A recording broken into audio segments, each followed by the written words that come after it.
Okay, so we got to talk about this David Wood situation because it's getting pretty crazy. So recently, David Wood, in a self-owned, self-takedown live stream with Apostate Prophet in response to Sam Shamoon attempting to take him down, exposed himself and revealed some of the darkest things I've ever heard on the internet, acknowledging that it was wrong, evil, and even saying that he would be willing to go to jail for it today if the people involved decided to press charges. While I was out on bond before I went back to jail and then went to prison, the last two girls I had with before I went to jail, one... Dude. What? I don't care. One was 13 and one was 15.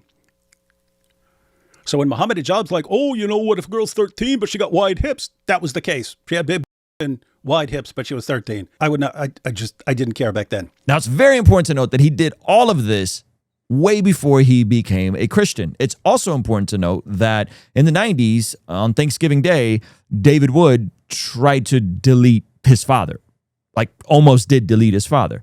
And he was arrested for that and subsequently spent 5 years in prison for those crimes. So the things that he confessed to were what happened in between him getting arrested, being out on bail, going to jail, and then years down the road, becoming a Christian. It's important to note that when David Wood attempted to kill his dad on Thanksgiving, he was subsequently diagnosed with having antisocial personality disorder, meaning he's a psychopath. He doesn't feel emotion. He can't show empathy. He is someone that has a pretty serious issue. And when you think about what God has done in his life and where he's brought him to becoming one of the leading apologetic voices, it's pretty incredible. Now, on a second channel, we did a whole video reacting to Julie Royce posting a story and having to make multiple corrections on that story because it lacked a lot of details that were significant. It also just got some stuff factually wrong. It also portrayed David Wood and Apostate Prophet in very uncharitable terms. And so to their credit, the Royce Report made like 7 or 8 corrections on the story. And under the corrections, even issued an apology to David Wood and Apostate Prophet. And that article even made Mike Winger look past his long-held beef with David Wood and come to his defense. So you guys should go look at those videos. We go over the Julie Royce article extensively. But in this video, we're going to get into David Wood's specific response to all the shocking allegations and how they are being weaponized, and the people who are attacking him the most from that religion that really values women and is really peaceful, maybe the biggest hypocrites of all. But before we get into that, I would be a bad friend if I didn't tell you about our amazing Black Friday sale happening right now with our devotional bundle, our leadership planner, and one of the most amazing products I've ever had the privilege of putting together, our prayer journal, a great way for you to document your prayers, to remember and see everything that God is doing in your life. This is called a Bless God Prayer Journal. It has custom prompts that I use every single day to jot down my praise reports, jot down my prayer requests for other people, my prayer requests for myself, as well as things that I'm learning in the scriptures. Oftentimes when we just throw a prayer up, we forget what we're praying for, but it's something powerful about documenting your prayers because you start seeing in hindsight all the ways that God is answering them. We also have the Occupy Till I Come 60-day devotional. So if you've never gotten through the entire narrative of scripture, it's a great way to go through the entire narrative of scripture with a custom journal prompt every single day going over Q&A and that same little box to fill out your prayer requests so you can document your prayer. So this is all available right now at blessgod.co. We also have a new collection called Bless God from the Summit and some new hats that last time sold out because Forrest Frank wore one on Instagram. Those are available as well. Okay, let's jump back into this David Wood thing. Okay, so here is one of the biggest Muslim apologists criticizing David Wood on that amazing platform called X. And how did our Muslim friends react? David Wood recently admitted to graping 2 underage girls. I did nothing against their will. Those girls approached me, but it's statutory rape, right? Why? Because girls that young can't consent. So, according to Daniel Hakikachu, statutory grape can simply be called grape. Daniel, I accept your usage of the word grape. Let's just call it. Let's make it official. From here on, any adult who has sex with a girl too young to consent is guilty of rape and can appropriately be called a rapist. No, Daniel, you never get to take this back, and it's going to be hilarious to see you try. Daniel continues, and forcibly sodomize them.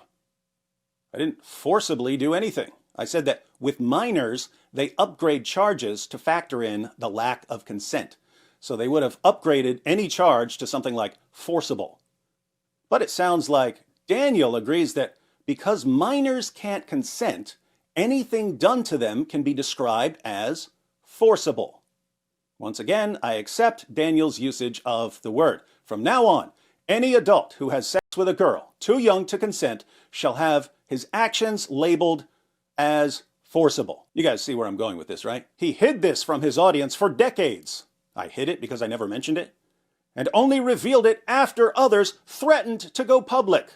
Liar. How would anyone threaten to go public when no one knew it happened until I said it? Now notice how very careful David is with his language when reading that tweet. I want you to put a pin in that for a moment. That is going to play a huge factor later in this video. Now, it's also important to note that that is the same Muslim apologist who debated inspiring philosophy on if child marriage is acceptable.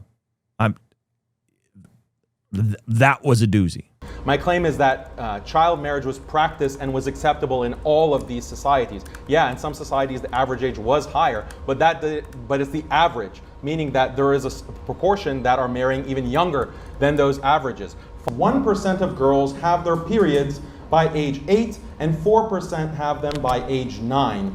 This means that they have completed puberty by ages 8 or 9. Overall, children complete puberty in the 8 to 15 age range and start experiencing sexual desires. Now here's the million-dollar question. How do children deal with those desires? I want all the opponents of child marriage to give us a practical solution for all these sexually frustrated minors out there, because those hormones hit like a tsunami, creating desires that need an outlet. Do you see where this is going? Now, before we get into David Wood's response to that, and trust me, you're going to want to see that, here is some of the response to David's confession of the crimes that he committed back in the 90s. Unrelated to Sam, but I want to thank you, David. When you exposed your own sins and said what you said about them, that strongly convicted me to do the same. Just now, I confessed to someone close to me about sexual sins I've been hiding for months, and I had no intention of confessing prior to watching this. I didn't even entertain the thought. But now I have a huge weight off my shoulders, and my sin no longer hides in the darkness where, like mold, it can grow and fester. Many people did not understand it, but I respect you for coming clean. David, you did it for AP, Sam, and for all of us. The most powerful live stream David Wood ever made. This will resonate for many years to come. God bless you all. Thanks. I've gained so much more respect for you, David, and it encourages me to expose and confess. Maybe not to the internet, but with close relationships. David, I also wish that the church was just more open. This live stream was so excellent. Although I heard more than I bargained for, I am so grateful the Lord brings together the people he does. Thanks, AP, David, and Jai, for reminding me of the wonder and love I had for the church in the beginning. This was a life changer and paradigm shifter. Thanks again, David and AP. Now, I just want to be extra clear that I am in no way, shape, or form that I'm looking past what David did before he was a Christian. I think it is horrible. I think it is terrible. I think David Wood himself has repeatedly acknowledged that it is evil. Yeah, so I was bad. That was a bad. You know what? That was a bad thing. Here I condemn Islam for all this stuff, but I did some of this stuff and I was messed up. However, I think there's something unique about when someone confesses something so wild, how it empowers other people to put their sin in the light and not keep it tucked away for themselves. As Proverbs tells us in chapter 28, verse 13, whoever conceals their sins does not prosper, but the one who confesses and renounces them finds mercy. Blessed is the one who always trembles before God, but whoever hardens their heart falls into trouble. I think this is very interesting that in Proverbs we see a direct correlation to confession of sin and, oddly enough, renouncing and not confessing leading to not prospering. And also all of this is connected to the one who trembles before God. So ultimately, David's confession, no matter how terrible it is, seemingly empowered other Christians to confess some sins in their real life. Now, I'm not pointing that out as a utilitarian ends justify the means approach. Again, it is not without question to repeatedly condemn his prior actions when he was an 18-year-old man.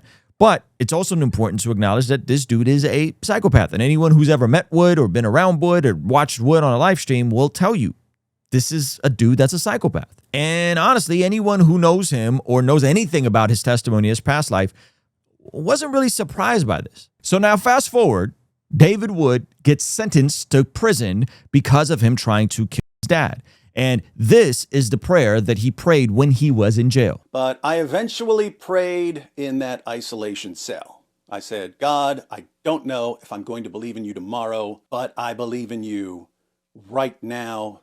If you can do anything with me, you're welcome to it. Pretty interesting prayer, right? Now, remember I told you earlier to put a pin in that thought regarding his deliberate words about his actions. Now watch what David Wood does next. My Muslim friends, don't you find it just a little bit interesting that the guy who prayed that prayer nearly 30 years ago is out here wrecking your fake prophet and just getting warmed up because you have no clue what's coming? You can't stop attacking him, but whenever you attack him, it points people to the power of the gospel to transform lives and ends up exposing your fake prophet even more. You're telling me you don't find that just a little bit interesting? Speaking of exposing your fake prophet, remember when we decided how we would use terms like and pedophile? Remember that? Obviously, we'll be talking about Muhammad, who did something with a prepubescent 9-year-old girl. What's the word for with a young girl, according to our Dawa friends? Rape. And the person who does it is what?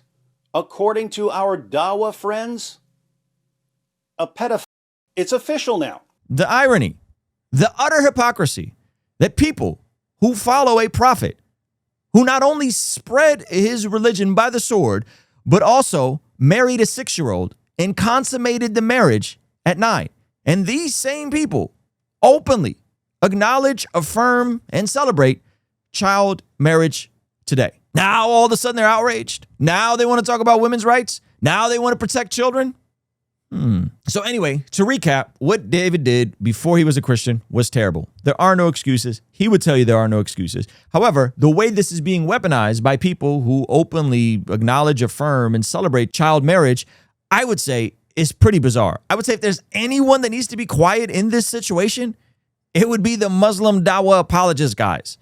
I don't think this is a good look for you to be throwing stones at David Wood, who did these things prior to encountering his faith and being transformed, especially when your prophet did these things at the peak of his ministry with regards to child marriage. So if you want to see our previous 2 videos that we did on the Second Blessed God Studios channel, one with Mike Winger defending him and the original story, we'll have those pinned up over here. Also, be sure to click the pinned comment to go to blessedgod.co and shop our Black Friday sale. Get yourself a prayer journal, a 60-day devotional, or a bundle. Get something for yourself, a family member, all that good stuff. All right, I'll see you guys on the next one. Hope you have a happy Thanksgiving. Peace.